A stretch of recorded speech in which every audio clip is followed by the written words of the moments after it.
The border war that erupted this weekend between Pakistan and Afghanistan marks the gravest rupture in relations since the Taliban's return to power in 2021. Both sides have confirmed significant casualties and both are accusing the other of aggression. What began with an alleged Pakistani airstrike on a civilian market in Paktika has escalated into a series of deadly engagements stretching from across the Kunar, Kuram and Chitral regions, and the Taliban government claims that 58 Pakistani troops were killed in what it calls retaliation for the airstrikes that violated Afghan sovereignty. Pakistan disputes the figure, admitting to 23 soldiers dead, 29 wounded, while insisting that more than 200 Taliban and affiliated fighters were neutralised. And the scale of the confrontation has shocked regional observers and raised questions about whether two regions born of shared ideology are now sliding into open enmity. And at the core of the conflict lies a long-festering wound, Pakistan's accusation that the Afghan Taliban has been harbouring and enabling the Taliban Pakistan, the TTP, the militant movement behind hundreds of attacks within Pakistan's borders. For years, Islamabad tolerated, even supported the Taliban as a strategic buffer against India and as a means of influence in Afghanistan, and that policy has now turned full circle. The very movement Pakistan helped bring to power is now accused of sheltering the insurgents killing Pakistani soldiers. The Durand Line, the colonial border drawn by the British in 1893, remains the flashpoint. Afghanistan has never formally recognised it, and cross-border tribes maintain kinship ties that defy state control. But this weekend's firefights were no tribal skirmish. Heavy artillery, airstrikes, drone surveillance were used on both sides. Reports from Kuram, Dir and Bajur describe hours of shelling and machine gun fire. Civilians fled the area and Pakistan promptly shut the Tokham and Chakam crossings, choking trade and leaving hundreds of lorries stranded and families separated. Afghanistan spokesman Zabihullah Mujahideen had told journalists that Kabul's forces were fully prepared to defend the nation's borders, and that if the opposing side again violates Afghanistan's territorial integrity, our response will be stronger.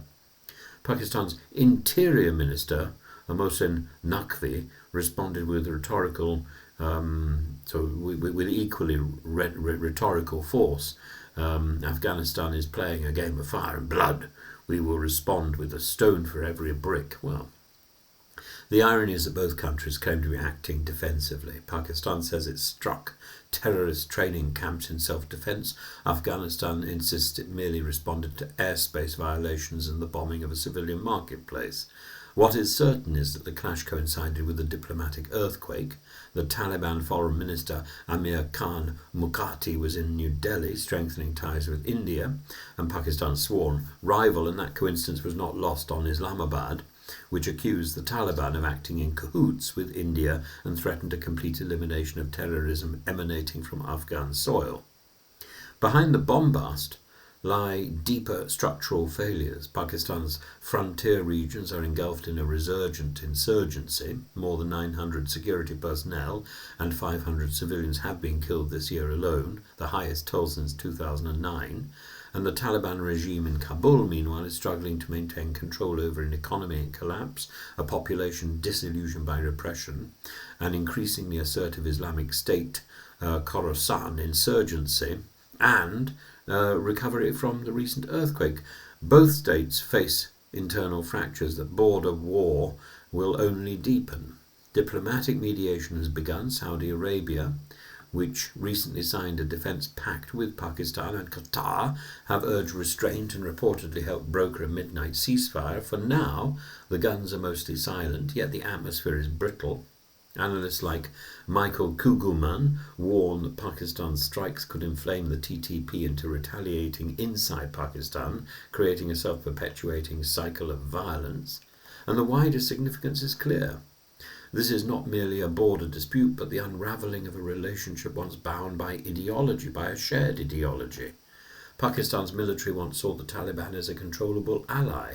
Now it faces them as an unpredictable neighbour, armed with nationalist legitimacy and emboldened by defiance. Kabul, for its part, is testing its sovereignty in the most dangerous way possible by fighting the very state that sustained it for decades.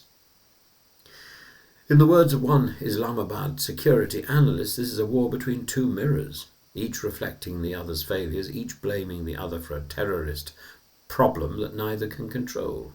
Unless restraint prevails, the Durand Line could soon become not just a disputed border, but the frontier of a new and disastrous regional conflict.